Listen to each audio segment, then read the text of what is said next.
अस्सलाम वालेकुम। वालेकुम सलाम सर। सलामुअलैकुम सर। वालेकुम सलाम। आप में से ये जो स्टूडेंट्स हैं आप सारे, शॉर्ट क्वेश्चन आप लोगों ने किए तो हुए हैं। मुझे ज़रा बता सकते हैं आप इनमें से कोई ख़ास शॉर्ट क्वेश्चन समझना चाहें तो पहले हम वो कर लें, जितनी देर में बाकी भी पहुंचे।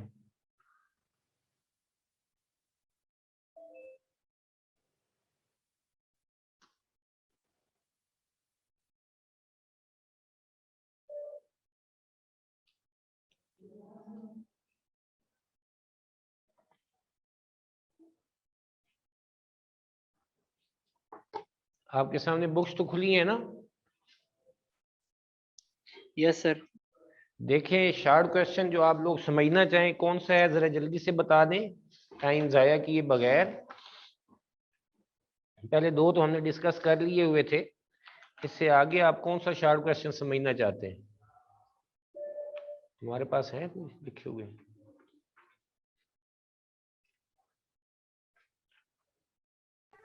सर ये क्वेश्चन नंबर 9 समझा दे। Question number 9। Yes sir. चलें,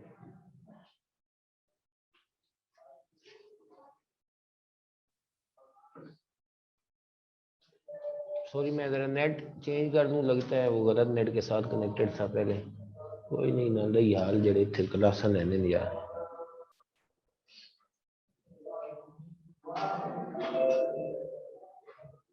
question number, short question number 9, ये सुबान आपने कहा है?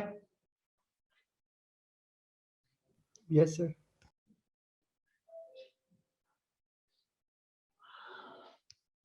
शॉर्ट क्वेश्चन नंबर 9 सारे पहुंचे?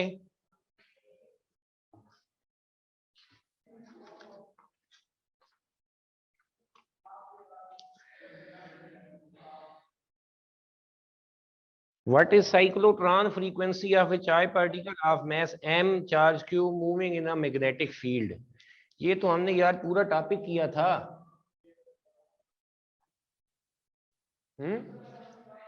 उसकी डायग्राम देख के शायद डर गए होगे। डायग्राम को छोड़ो, आसान वाली डायग्राम बना लो बेशक। सही। साइक्लोट्रॉन फ्रीक्वेंसी क्या है कि ये हमारे पास अगर मैग्नेटिक फील्ड है, यूनिफॉर्म मैग्नेटिक फील्ड,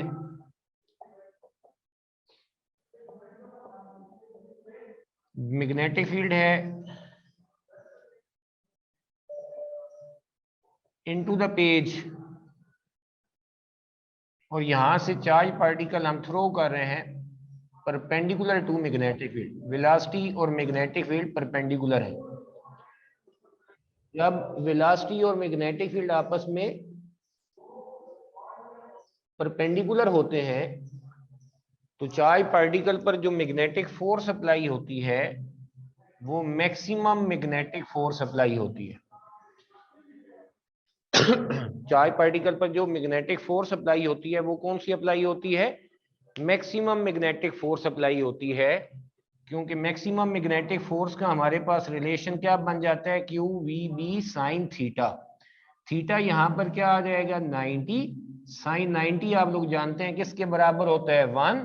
तो मैक्सिमम मैग्नेटिक फोर्स जो है वो किसके बराबर आ जाती है? Q V B. सुभान, ये बात समझ आई? Yes sir.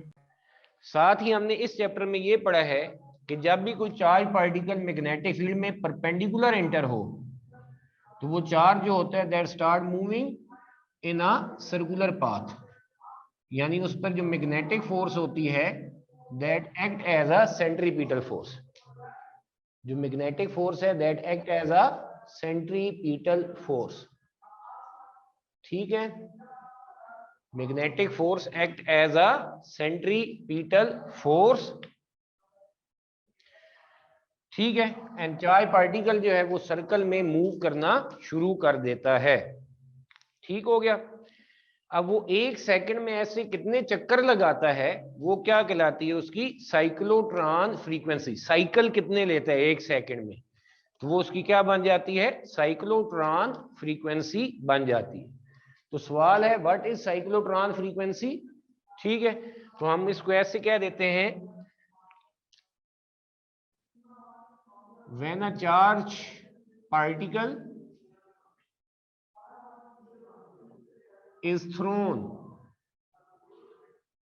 perpendicular to magnetic field, magnetic force acting on it act as centripetal force।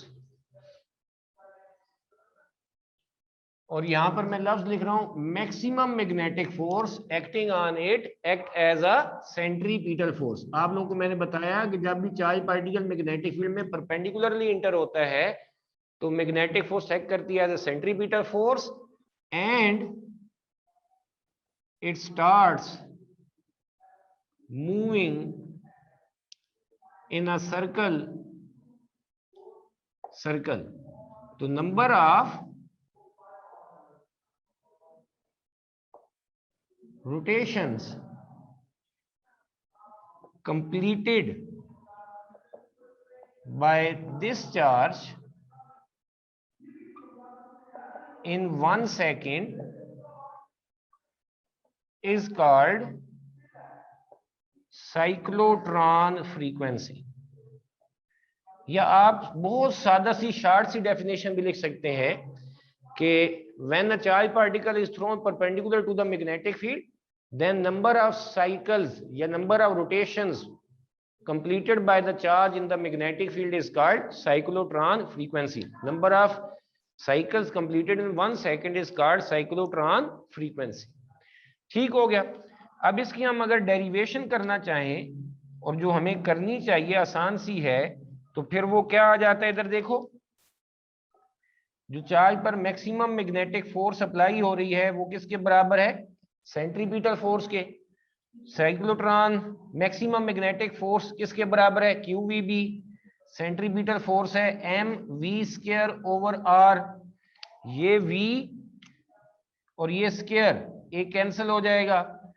ठीक है, मैं अब क्या कर देता हूं, QB = m/r और v की जगह पर लिख देता हूं r omega. v = r omega, पता है ना सारों को। तो यहां पर r से r क्या हो जाता है, कैंसल। तो ओमेगा किसके बराबर आ जाएगा, ओमेगा आ जाएगा QB/m।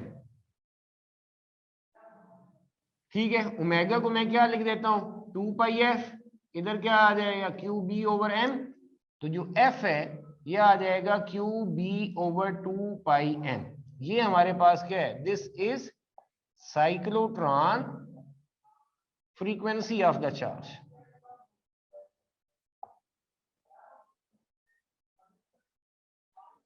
जी क्लियर है।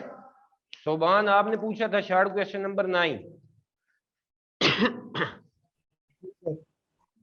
चले, अभी किसी का और कोई सवाल हो।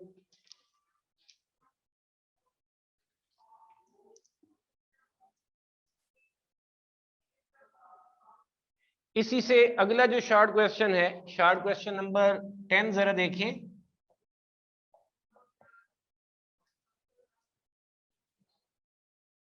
Short question number 10,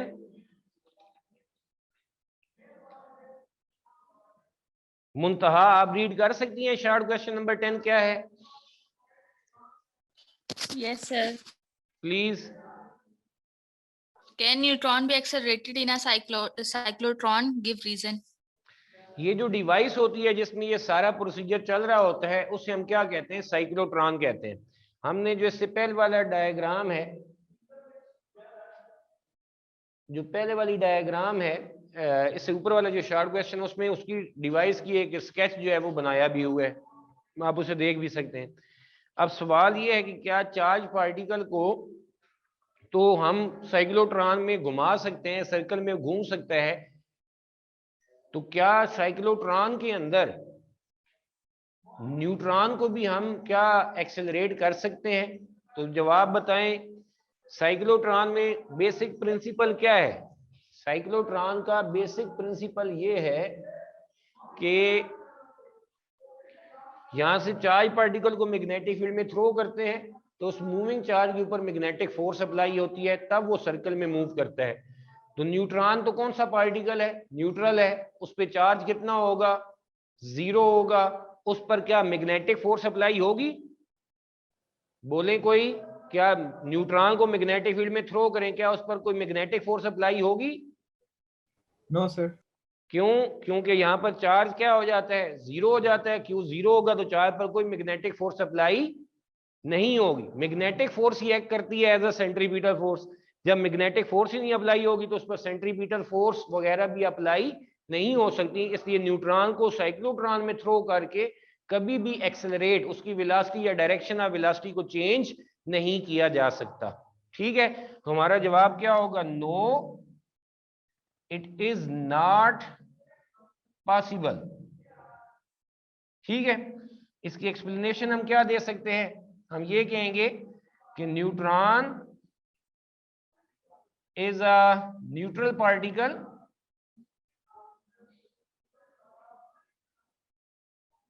which has no charge, यानी Q is equal to 0. So no magnetic force acts on it as magnetic force का क्या फार्मूला होता है, QVB sin थीटा। जब Q ही 0 है तो आगे बेशक वेलोसिटी हो, मैग्नेटिक फील्ड भी हो, थीटा ऐसा हो कि फोर्स लग सके, तो चार्ज 0 होने की वजह से उस पर कोई मैग्नेटिक फोर्स अप्लाई नहीं होगी। तो फिर आगे आप यही लिखेंगे, so no magnetic force is acting on it, so it can not be accelerated in the cyclotron. जी क्लियर हो गया? किसी ने कोई और सवाल पूछना हो प्लीज शॉर्ट क्वेश्चंस देखें और मेरे से पूछें, जल्दी जल्दी पूछिएगा। सर जी सर 8 शॉर्ट करवा दें। कौन सा? 8 एट्थ शॉर्ट क्वेश्चन क्या है जी? सारे उसे एक दफा रीड कर लें। Short question number 8।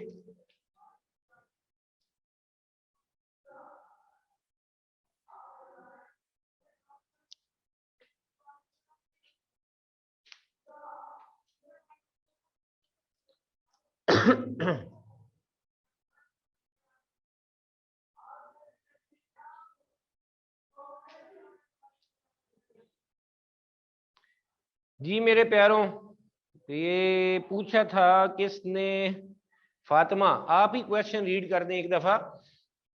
एक मिनट जरा ठहरना, मैं जरा एक की थोड़ी बेइज्जती कर लूं।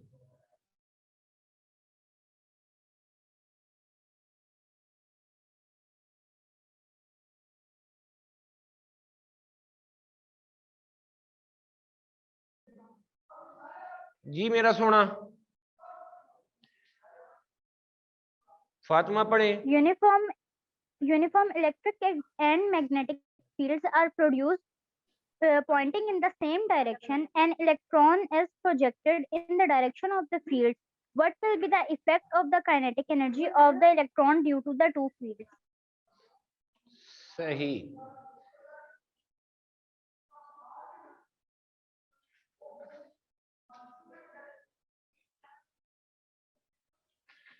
जी मेरा सोना, देखो इधर, बड़े गौर से इधर देखिए। ये नॉर्थ पोल है, ये साउथ पोल है। नॉर्थ से साउथ पोल हमारे पास मैग्नेटिक फील्ड है। नॉर्थ से साउथ पोल मैग्नेटिक फील्ड है, और यहीं पर हमारे पास, फर्ज कर लो, ये मैं ब्लैक में अब रिप्रेजेंट कर रहा हूं, यहां पर दो प्लेट्स हैं, एक पॉजिटिवली प्लेट है, दूसरी नेगेटिवली चार्ज प्लेट है। तो पॉजिटिव से नेगेटिव इसके पास यहां पर इलेक्ट्रिक फील्ड भी है।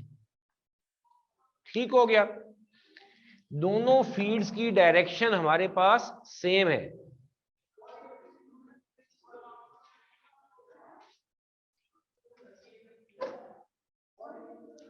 दोनों फील्ड्स की डायरेक्शन हमारे पास सेम है।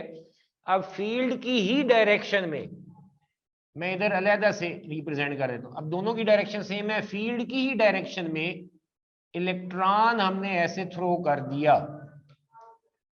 ठीक है, तो सबसे पहले देखें सवाल में वो ये पूछते हैं कि what is the effect on the kinetic energy of electron due to two fields. दोनों फील्ड्स की वजह से जो हमारे पास इलेक्ट्रॉन पर इफेक्ट है उसकी काइनेटिक एनर्जी पर, वो हमने बताना है। तो सबसे पहले अगर फोर्स अप्लाई हो रही है और फोर्स इलेक्ट्रॉन की स्पीड को बढ़ा रही है तो इसका क्या मतलब है बताओ? इसका ये मतलब है, इसका ये मतलब होता है कि उसकी काइनेटिक एनर्जी बढ़ रही है, ज्यादा हो रही है। और अगर फोर्स ऐसे अप्लाई हो रही है कि जो इलेक्ट्रॉन की स्पीड को कम कर रही है तो फिर हमारे पास क्या होगा, वो काइनेटिक एनर्जी को कम कर रही होगी। और अगर इलेक्ट्रॉन पर फोर्स अप्लाई नहीं हो रही तो वो काइनेटिक एनर्जी को ना बढ़ा सकती है ना ही कम कर सकती है। ठीक हो गया? तो अब क्या है, ये इलेक्ट्रॉन हमने थ्रो किया और ये थ्रो ऐसे किया है कि यहाँ पर दो फील्ड्स हैं, एक नॉर्थ से साउथ पोल मैग्नेटिक फील्ड है, दूसरा पॉजिटिव से नेगेटिव के दरमियान इलेक्ट्रिक फील्ड भी है इस रीजन में, और इलेक्ट्रॉन भी इन्हीं दो फील्ड्स की डायरेक्शन में ही थ्रो किया है। तो सबसे पहले हम क्या कहते हैं, मैं इसके ऊपर जो एक, बल्कि अभी कह देते हैं, एक जुमला बाद में लिखते हैं, पहले एक्सप्लेनेशन में देखें क्या है, एज इलेक्ट्रॉन इज थ्रोन, कैसे थ्रो किया गया है, parallel to magnetic field, magnetic field की डायरेक्शन नहीं है, पैरेलल टू मैग्नेटिक फील्ड, तो फिर थीटा इसकी वेलोसिटी और मैग्नेटिक फील्ड के दरमियान कितना होगा, 0 होगा। सो मैग्नेटिक फोर्स जो इस चार्ज पर, इस इलेक्ट्रॉन पर अप्लाई होगी वो Q V B sine of theta, charge की जगह पर इलेक्ट्रॉन आ गया, v वेलोसिटी, वेलोसिटी हमारे पास उसकी है, मैग्नेटिक फील्ड भी है, लेकिन थीटा हमारे पास कितना है, 0 है। जब थीटा 0 हो जाए तो हमारे पास मैग्नेटिक फोर्स कितनी हो जाएगी, 0 हो जाएगी। तो हम क्या कहेंगे, magnetic force has no effect on kinetic energy of electron, electron की काइनेटिक एनर्जी पर जो हमने थ्रो किया हुआ है यूनिफॉर्म वेलोसिटी से, उसके ऊपर मैग्नेटिक फोर्स का कोई इफेक्ट नहीं होगा, क्योंकि ये चार्ज पर कोई फोर्स अप्लाई हो ही नहीं रही, because the electron is moving parallel to the magnetic field. ठीक हो गया? लेकिन अब जरा जो अगला पार्ट है वो जरा गौर से देखें, ये से मैं पार्ट 1 कह देता हूं, अब पार्ट 2 कह दूं इलेक्ट्रिक फील्ड के लिहाज से। तो जो इलेक्ट्रिक फोर्स है ऑन द चार्ज, जो इलेक्ट्रिक फोर्स है on the charge, the electric force on the charge X according to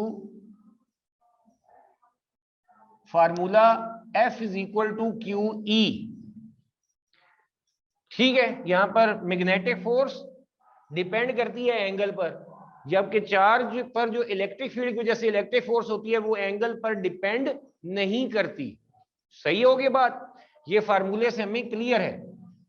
आप दूसरा फार्मूला भी लगा सकते हैं, के Q1 Q2 over R square, जो बेसिक फार्मूला है दो चार्जेस के दरमियान, वो भी नहीं है। तो यहाँ पर इलेक्ट्रिक फील्ड क्योंकि इन्वॉल्व हो रही है, हम इलेक्ट्रिक फील्ड वाला फार्मूला अप्लाई कर रहे हैं। तो ये दोनों, कोई भी फार्मूला जो इलेक्ट्रिक फोर्स का है, that does not depend upon the angle of the moving charge in the magnetic field। तो यहां पर जरा देखो, चार्ज है इलेक्ट्रॉन, माइनस ई लिख दें, ये इलेक्ट्रिक फोर्स, चलिए इसे एफ ई लिख देता हूं। अगर वेक्टर फॉर्म में लिखूं तो यहां पर क्यू की जगह पर माइनस ही लिखूंगा। माइनस इसलिए लिख रहा हूं कि एक बड़ी अहम बात है कि चार्ज जा तो आगे रहा है, वो आगे जा रहा है, लेकिन नेगेटिव रिपेल करेगा, पॉजिटिव अट्रैक्ट करेगा। इस पर जो इलेक्ट्रिक फोर्स होगी वो इसकी मोशन के ऑपोजिट है। इलेक्ट्रॉन इधर जाना चाह रहा है, जबकि इलेक्ट्रिक फोर्स उसे पीछे की तरफ धकेलने की कोशिश कर रही है। इसमें वो आगे बढ़ रहा है, इलेक्ट्रिक फोर्स ऑपोजिट होने की वजह से उसकी अपनी वेलोसिटी बढ़ेगी नहीं, बल्कि क्या हो जाएगी, कम हो रही होगी। कम होने का मतलब है उसकी काइनेटिक एनर्जी भी क्या हो रही होगी, कम हो रही होगी। तो हम क्या कहेंगे, as electric force on the charge is opposite to its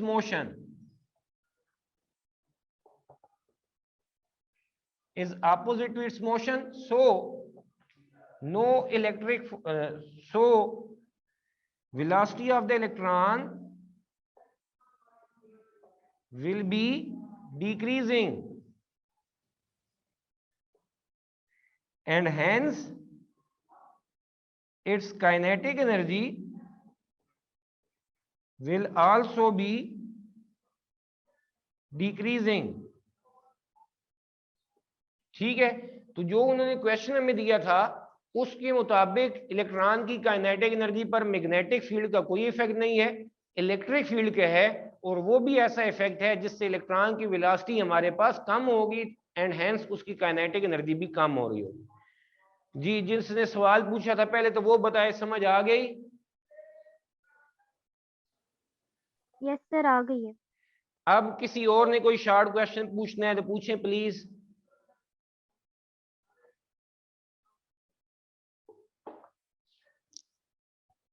please पूछें कोई और short question.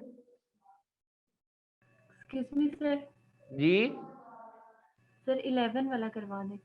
11th short question देखते हैं कौन सा है 11th।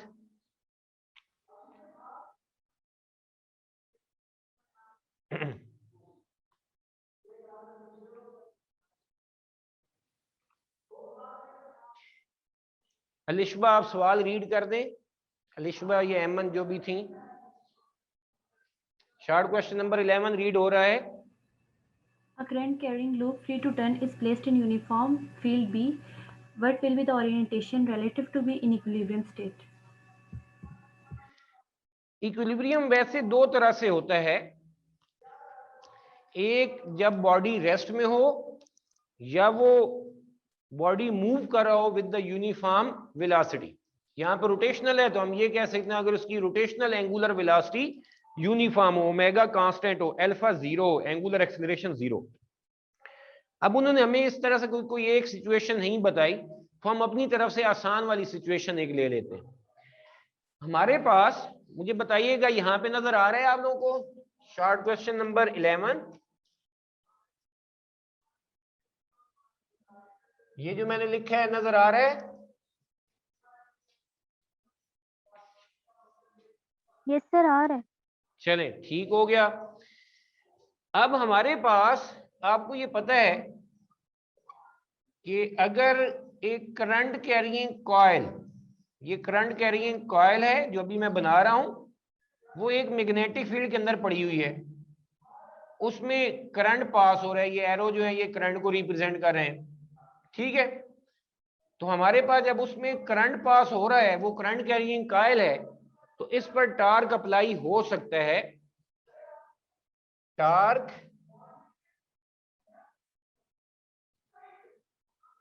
Acting on the coil. कौन सी coil? Current carrying coil in a magnetic field is calculated by, क्या फार्मूला है? टा इज इक्वल टू निहाब कॉस ऑफ थीटा, ठीक है। इसमें n number of turns of the coil है, I coil में जो करंट पास हो रहा है वो है, A area of the coil है, बी मैग्नेटिक फील्ड स्ट्रेंथ है, मैग्नेटिक इंडक्शन है, और कॉस ऑफ थीटा में थीटा जो है, वेयर थीटा इज एंगल किसके दरमियान? Between plane of the coil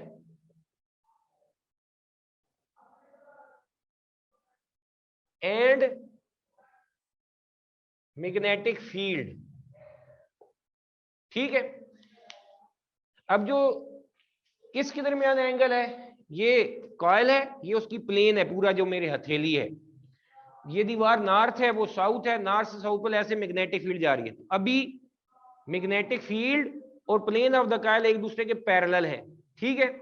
लेकिन अगर प्लेन ऑफ द कॉइल ऐसे पड़ा हो और मैग्नेटिक फील्ड लाइन उसमें से ऐसे पास हो रही हो, तो अब प्लेन ऑफ द कॉइल, मेरी हथेली, और मैग्नेटिक फील्ड लाइंस, इन दोनों के दरमियान एंगल कितना आ जाएगा, 90 डिग्री। तो हम क्या कहेंगे कि प्लेन ऑफ द कॉइल और मैग्नेटिक फील्ड आपस में परपेंडिकुलर है। क्लियर होगी बात? तो हमारे पास यहां पर इस डायग्राम को, अब मेरी वो ड्राइंग जरा बेहतर नहीं है, इस वजह से पहले मैंने ये सिचुएशन बनाई ताकि आपको पता चल जाए कि ये हमारे पास क्या है। यहां पर प्लेन ऑफ द कॉइल ऐसे कहीं पर पड़ी हुई है,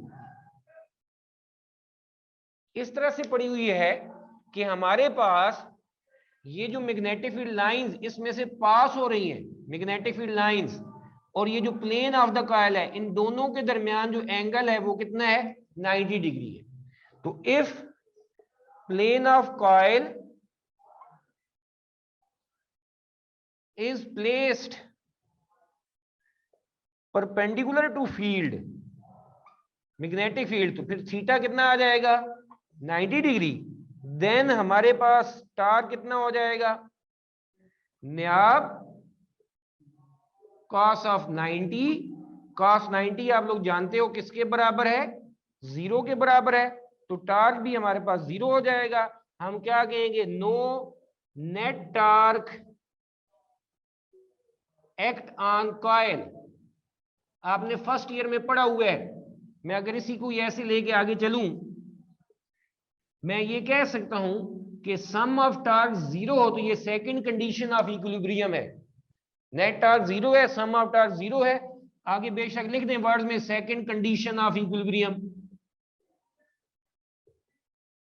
ऐसे जरा आसानी हो जाएगी। सो हम क्या कहेंगे, so this torque, this coil will be in equilibrium. और ऊपर यहां पर आप कुछ एक्सप्लेनेशन से पहले क्या लिखेंगे, यही लिखेंगे कि if the plane of the coil is placed perpendicular to the magnetic field, then no torque act on it and the coil will be in equilibrium। जी ऐमन अलिशबा समझ आई?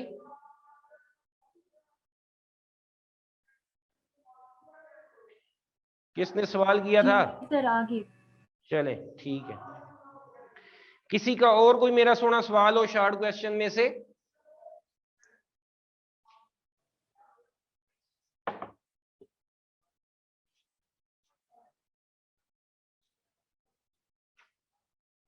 जी मेरे प्यारों, नहीं है? नहीं है? सर क्वेश्चन नंबर 12 भी करा दें। कौन सा? 12 यार रहने दे यार, उसे तो खुद रीड ही करना है यार। चलो बताता हूँ, वासिक नाराज ही ना हो जाए। नो सर नहीं होगा। अच्छा फिर रहने देते हैं। Okay sir.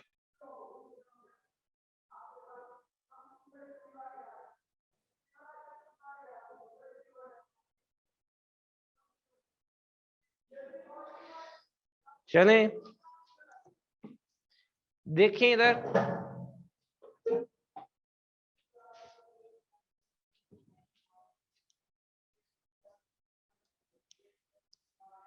वासिक रीड करो question. Okay sir. How does a current carrying coil behave like a bar magnet?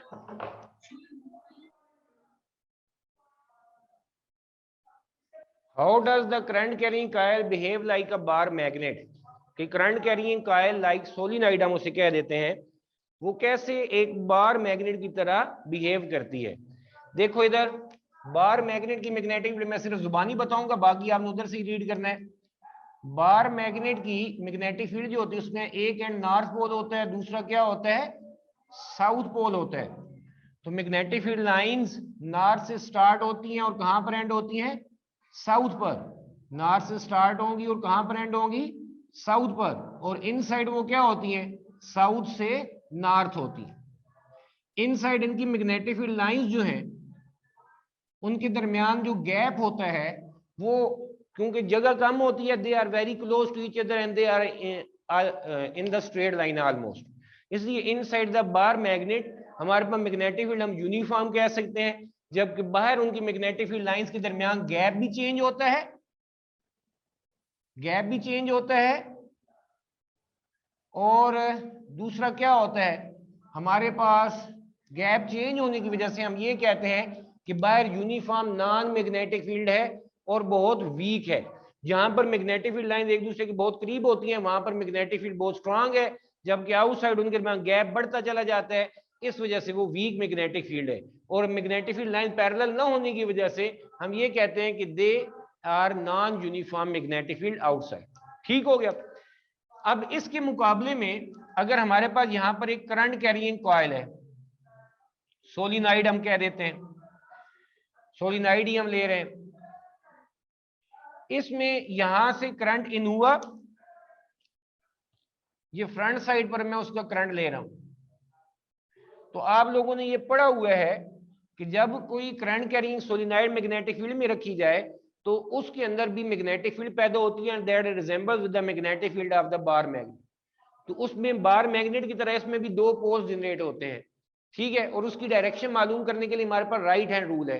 वो राइट हैंड रूल हमारे पास क्या है, curl the fingers of your right hand in the direction of current, conventional current in the solenoid, then thumb will be in the direction of field inside the solenoid।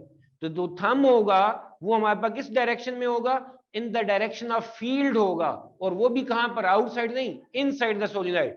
और inside हमारे पास हमेशा field line जो होती है वो कहां से कहां होती है, साउथ से नॉर्थ होती है।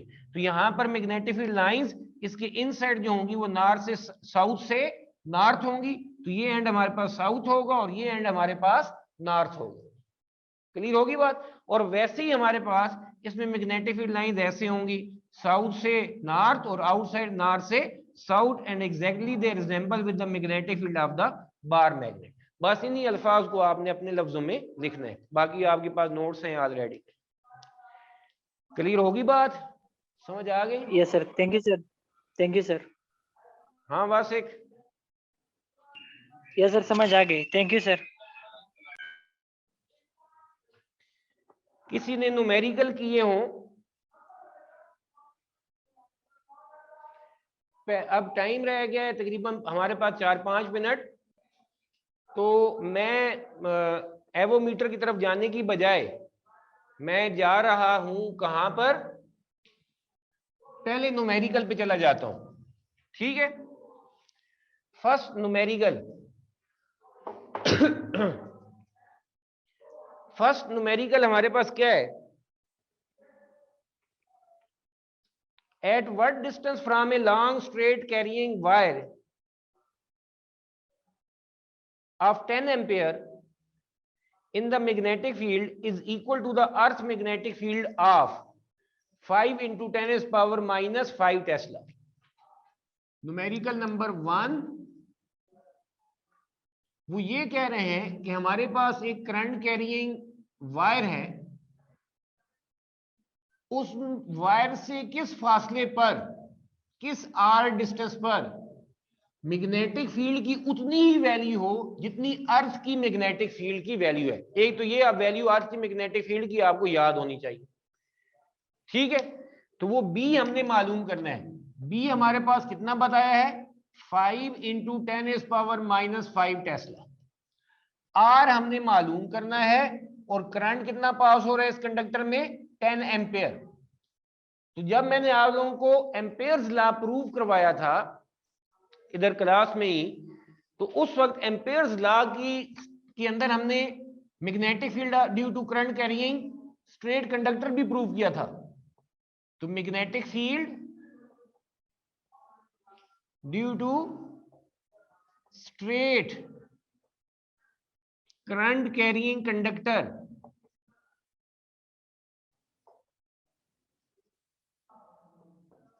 मैग्नेटिक फील्ड जो है उसका क्या फार्मूला है, mu naught over 2 pi into I over are,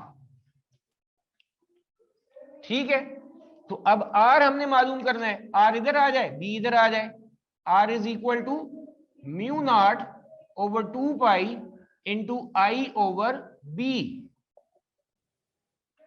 अब म्यू नॉट जो है उसकी वैल्यू आप लोग सारे जानते हैं, क्या है, 4 pi into 10 is power minus 7 weber per ampere per metre. Weber per ampere per metre, तो ये हमारे पास आ जाएगी। क्लियर होगी बात? तो यहाँ पर म्यू नॉट की जगह पर ये वैल्यू आ जाएगी, नीचे 2 पाई, उसके पाई पाई से कैंसिल हो जाएगा, 4 ऊपर होगा, नीचे 2 होगा, 2 2s are 4, आई की वैल्यू पुट करें, बी की वैल्यू पुट करें, आप लोग आंसर कैलकुलेट कर सकते हैं। हो सकता है आप लोगों से? Yes sir. कर लेंगे ना? जी सर। जी, अब आप लोग बताओ, कोई और न्यूमेरिकल समझना है तो जल्दी से बोल दें। दूसरा न्यूमेरिकल समझना है?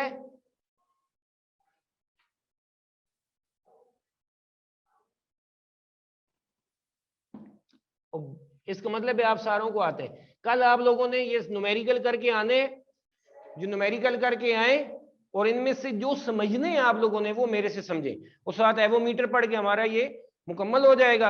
आप लोगों का जो सिलेबस है हर सब्जेक्ट का, वो हम एक फाइल बना रहे हैं, वो भी आपको मिल जाएगा, और साथ आपको डेट शीट भी मिल जाएगी। वो पेपरों के बारे में फिर जो क्वेश्चन होगा वो मेरे से कल पूछ सकते हैं। Thank you so much.